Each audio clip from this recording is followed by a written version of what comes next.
আপুনি এগৰাকী সাংবাদিক, অভিনেতা, অভিনেত্ৰী, মডেল হৈ কেৰিয়াৰ গঢ়িব বিচাৰে নেকি? যদি বিচাৰে তেন্তে যোগাযোগ কৰক নিউজ নাও। যোগাযোগৰ নম্বৰটো হৈছে 9954474988।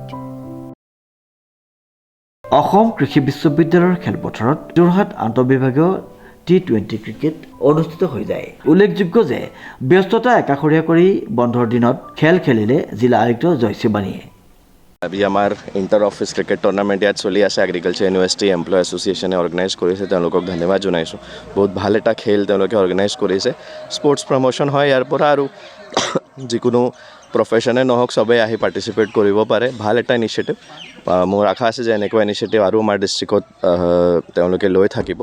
আৰু আজি এটা আমাৰ মেচো আছিলে, DC11ৰ এটা টিম খেলি আছিলে। ক্ল'জ মেচ হ'ল। ধুনীয়া কোৱালিটি ক্ৰিকেট চলি আছে।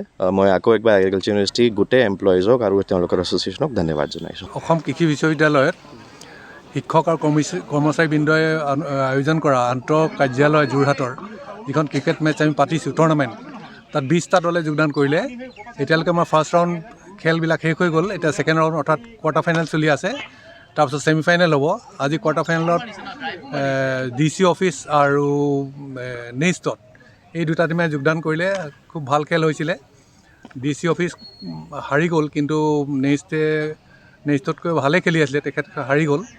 তাৰপিছত আমাৰ এই যিখন 5খনমান খেল আছে তাৰ পৰা আমি 4টা টিম বাছনি কৰিম ছেমি ফাইনেল, 4টা টিম বাছনি কৰিম ছেমি ফাইনেললৈ। তাৰপিছত আমাৰ ছেমি ফাইনেল হৈ ফাইনেল হ'ব।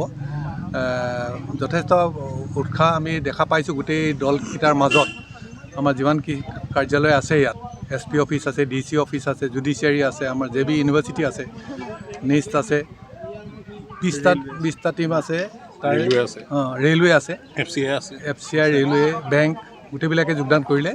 আমি ভাল পাইছোঁ। এইবাৰ প্ৰথম বছৰ আমি আশা কৰিছোঁ আমি আগৰ তেনেকৈ আৰু বহুত বছৰলৈ আগুৱাই নিব পাৰিম। আৰু যোৰহাটত যিখিনি কাৰ্যালয় আছে তেখেতসকলৰ মাজত আমাৰ এটা সম্পৰ্ক যাতে গঢ় লৈ উঠে খেলৰ জৰিয়তে, ক্ৰিকেটৰ জৰিয়তে, সেইটোৱে আমাৰ কামনা। সেইকাৰণে আমি এই বছৰ প্ৰথম বছৰ অনুষ্ঠান এইটো আয়োজন কৰিছোঁ। কাৰ্যালয়ত অতিকৈ ব্যস্ত হৈ থাকে আমাৰ যি কৰ্মচাৰীসকল। সেইকাৰণে আমি খেলবিলাক সদায় দেওবাৰ বা যিকোনো বন্ধকেইদিন, আমি এই বন্ধকেইদিনহে আমি খেলবোৰ আয়োজন কৰিছোঁ, যাতে কাৰ্যালয়ৰ কাৰ্যত তেখেতসকলৰ কোনো বাধা নহয়। সেইকাৰণে আমি মাত্ৰ বন্ধকেইদিনহে খেলবোৰ আয়োজন কৰিছোঁ। কেতিয়াবা 2খন খেল হয়, কেতিয়াবা 1খন খেল হয়। আৰু এইটো খেলো ইণ্ডিয়াৰ লগত সংগতি ৰাখিয়ে আমি খেলবিলাক আয়োজন কৰিছোঁ। আৰু দেখিছোঁ আমাৰ কিছুমান পুৰণা খেলুৱৈ আছে, মানে বয়স হৈছে তেখেতসকল, কিন্তু তথাপিও তেখেতসকলে ভাল প্ৰদৰ্শন কৰি আছে। এতিয়ালৈকে যিবোৰ দেখিছোঁ বৰ ভাল ভাল খেলুৱৈ ওলাই আহিছে, যিটো আমি আগতে দেখা নাছিলোঁ। এই প্ৰতিযোগিতাৰ যোগেদি আমি আমাৰ ডিষ্ট্ৰিক্টৰ ভাল ভাল প্লেয়াৰ আমি বাছি ল'ব পাৰিম। যদি আমাৰ কেতিয়াবা আৰু বেলেগত খেল হয়, তেতিয়াৰ পৰা আমি যোৰহাট ডিষ্ট্ৰিক্টৰ হৈ ছিনিয়ৰ ডিভিজন, যদি ছিনিয়ৰ লেভেলৰ খেল হয়, তেতিয়া আমি বাছি লৈ ইয়াৰ পৰা টিম এটা আমি চিলেকশ্যন কৰিব পাৰিম বুলি আমি আশা কৰিছোঁ। শ্ৰীমন্ত মাধৱ বৰুৱাৰ ৰিপৰ্ট, নিউজ নাও।